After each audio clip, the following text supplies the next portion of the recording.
Biker cinema Sharwanand ఎలా ఉంది, ఎలా అనిపించింది? థియేటర్లో కూర్చున్నంతసేపు ఆడియన్స్ని ఏదో మేరకు ఎమోషనలైజ్ చేసేటువంటి ప్రయత్నం బలంగా చేశాడు. అలాగే శర్వానంద్ ఆ క్యారెక్టర్కి కావలసిన పద్ధతిలో తన్ని తాను మౌల్డ్ చేసుకున్నాడు. కొత్త శర్వానంద్ని చూసాం ఈ సినిమాలో. భరద్వాజ గారు, బైకర్ సినిమా సర్వానంద్ థియేటర్లోకి వచ్చింది, చూశారు, ఎలా ఉంది, ఎలా అనిపించింది? అంటే మనకి ఈ మోటోక్రాస్ తరహా సినిమాలు ఏవి రాలేదు తెలుగులో. బైకర్ నేపథ్యము, ఈ హడావిడి రేసింగ్ మోడ్లో మనకి స్పోర్ట్స్ సినిమాలు ఏవి లేవు. అయితే కథగా చెప్పుకోవాలి అనుకుంటే బైకర్ సినిమాలో ఉన్న కథని మనం ఇతర స్పోర్ట్స్ నేపథ్యాల్లో చూసాం ఇంతకుముందు.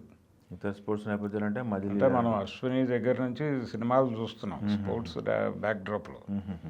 ప్రతి సినిమాలోనూ కొన్ని హర్డిల్స్ రావటము, ఎలా విజయం సాధించారు, వాళ్ళు పడిన కష్టం ఏమిటి, జీవితంలో ఉండేటువంటి గందరగోళాలు ఏమిటి, సైకలాజికల్ ఫ్యాక్టర్ ఏ మేరకు పనిచేస్తుంది ఒక క్రీడాకారుడి మీద అనేది మనం ఈ మధ్య కాలంలోనే నాని యాక్ట్ చేసిన సినిమా ఒకటి చూసాం, క్రికెట్ నేపథ్యంలో జెర్సీ అని. ఆ జెర్సీ సినిమా తాలూకా ఛాయలు కొన్ని కనిపిస్తాయి ఈ సినిమా స్క్రీన్ ప్లేలో. అంటే కుటుంబము అనేది ఎలా బర్డెన్గా మారుతుంది ఒక క్రీడాకారుడికి అనే నేపథ్యం ఈ సినిమాలో కూడా నడుస్తుంది, బైకర్లో కూడా. అమ్మానాన్నతమ్ములో కూడా వాళ్ళ కాన్ఫ్లిక్ట్ ఉంటుంది కదా, కొడుకు కుటుంబము ఈ భారం అయిపోవటం వాళ్ళంతా అంతే. అంటే ఫ్యామిలీ తాలూకా రిలేషన్స్ అవి క్లియర్గా లేకపోవడం, దాని తాలూకా ప్రెజరు ఉంటుంది స్పోర్ట్స్ మ్యాన్ మీద అనేది చాలా చూసాం మనం. ఓకే. కాబట్టి కథగా కొత్తదనం ఏం లేదు దీనిలో. మేజర్గా ఎన్విరాన్మెంట్ కొత్తగా అనిపించింది. ఓకే, ఆ ఎపిసోడ్లు బాగున్నాయా? ఎన్విరాన్మెంట్ కొత్తగా అనిపించటం అనే దాని మీదే ఎక్కువ కేంద్రీకరణ చేశాడు. ఇక్కడ భావోద్వేగాలు పండించటము, క్యారెక్టర్ల నుంచి ఏదో చేయించటము అనే దానికన్నా కూడా వాళ్ళని అలా ఎమోషనల్గా నడిపిస్తూ మిగిలిన వ్యవహారం అంతా కెమెరాతో తాను చెప్పాలి అనుకున్నాడు. మేజర్ కథని ఆడియన్స్కి కెమెరా ద్వారా కన్వే చేయాలని డైరెక్టర్ ఫిక్స్ అయ్యాడు అభిలాష్ రెడ్డి. అతను టేకింగ్ చాలా బాగుంది, టేకింగ్ బాగుంది. అలాగే సాంప్రదాయ ధోరణికి కొంచెం భిన్నంగా వెళ్ళాడు టేకింగ్ పరంగా. అలాగే స్క్రీన్ ప్లే ఆర్డర్ చాలా బాగా వేసుకున్నాడు.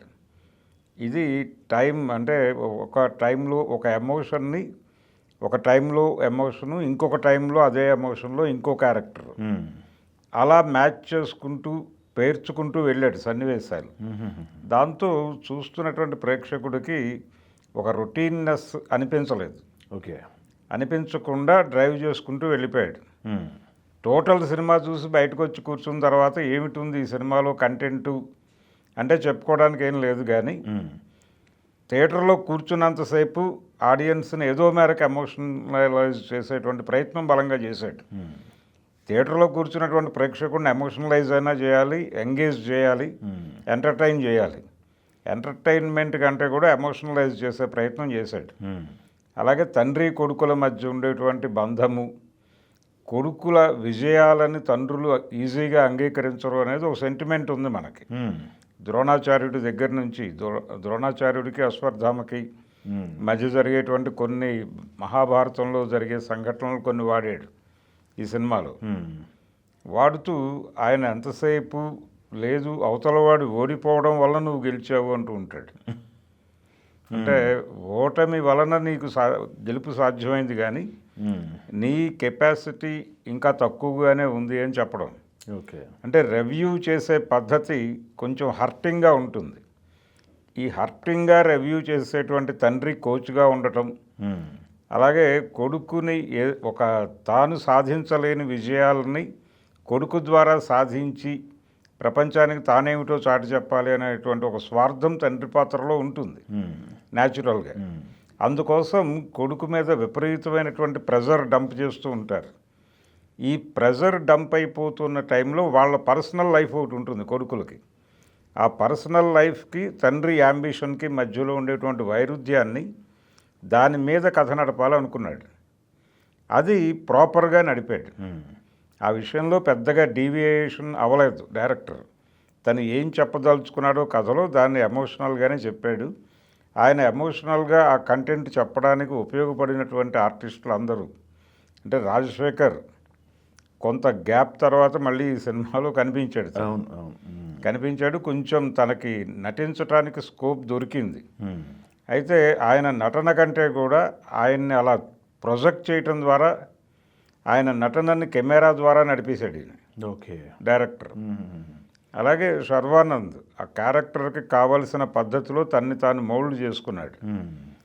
తగ్గటము, అలాగే యంగ్ ఏజ్లో కనిపించేటువంటి షార్ట్స్లో ఆ పాత్రకి తగ్గట్టుగా తనని తాను మలుచుకున్నటువంటి తీరు, అలాగే తను తండ్రిగా మారిన తర్వాత మళ్ళీ ఫిజిక్లో వచ్చేటువంటి తేడాలు, ఇవన్నీ అలా అంటే ఒకే క్యారెక్టర్లో 2-3 వేరియేషన్స్లో కథ నడుస్తుంది. ఓకే. ఈ 2-3 వేరియేషన్స్కి బాడీని కూడా ఆ ఏజ్కి తగ్గట్టుగా ఏ ఏజ్లో ఆ సీన్ నడుస్తోందో, ఏ టైంలో నడుస్తోందో ఆ టైంకి తగ్గ పద్ధతిలో తన బాడీని షిఫ్ట్ చేసుకోవటం అనేది మామూలు విషయం కాదు. దాని మీద కొంచెం ఎక్కువ కసరత్తే చేశాడు నటుడిగా. దాంతో ఆయన పెర్ఫార్మెన్స్ అనే దానికంటే కూడా ఆహార్యంతోనే ఆకట్టుకున్నాడు. అలాగే యాక్షన్ ఎపిసోడ్ ఉంది సినిమాలో. యాక్షన్ ఎపిసోడ్ కూడా చాలా అద్భుతంగా చేశాడు, చాలా ఎనర్జెటిక్గా కనిపించాడు. కొత్త శర్వానందం చూసాం ఈ సినిమాలో. ఓకే. అలాగే తను ఆ కథని డైరెక్టర్ని విపరీతంగా నమ్మాడు. ఆ నమ్మకం ప్రతి సన్నివేశంలోనూ కనిపించింది. రాజశేఖర్ కూడా డైరెక్టరు చెప్పినటువంటి పద్ధతిని అద్భుతంగా అడాప్ట్ చేసుకున్నాడు. అడాప్ట్ చేసుకున్న పద్ధతి ఆయన క్యారెక్టర్ త్రూఅవుట్ కనిపించింది. అందుకని సినిమా ఎంగేజింగ్గా ఉంది, ఎమోషనల్గా ఉంది, జనాలు క్యారీ అయిపోయారు. కొత్త ఏరియాలో జరిగింది కథ. అతుల్ కుల్కర్ని లాంటి ఆర్టిస్టులు ఉన్నారు ఈ సినిమాలో. ఓకే. వాళ్ళ వైపు నుంచి కూడా అంటే జనరల్గా స్పోర్ట్స్ బ్యాక్డ్రాప్లో జరిగే కథలో ఒక ఏరియాలో మొదలైనటువంటి కథలో ఓడించాలి, ఈ గెలుపు ఓటమి మధ్య ఇద్దరి మధ్య ఒక పోటీ నడుస్తూ ఉంటుంది. అవును. అయితే దీనిలో ఒక ట్విస్ట్ ఏంటంటే ఎవరైతే మొదటి నుంచి ఇతని పట్ల వ్యతిరేకతతో నడుస్తూ ఉంటుందో క్యారెక్టర్ని, ఆ క్యారెక్టర్ని సెకండ్ హాఫ్కి వచ్చేసరికి కీలకంగా మార్చాడు. కీలకంగా మార్చి డ్రైవ్ చేసుకుంటూ వెళ్ళిన పద్ధతి సెకండ్ హాఫ్కి ఒక కొత్తదనాన్ని తీసుకొచ్చింది. ఇతనితో పోటీ పడేటువంటి ఒక వేరే ఇంకొక బైకర్ అతను ఆ క్యారెక్టర్ని మౌల్డ్ చేసినటువంటి పద్ధతి, క్లైమాక్స్లో ఆ క్యారెక్టర్ని నడిపిన పద్ధతి, అది ఒక ఫ్రెష్ లుక్ తీసుకొచ్చింది. ఓకే.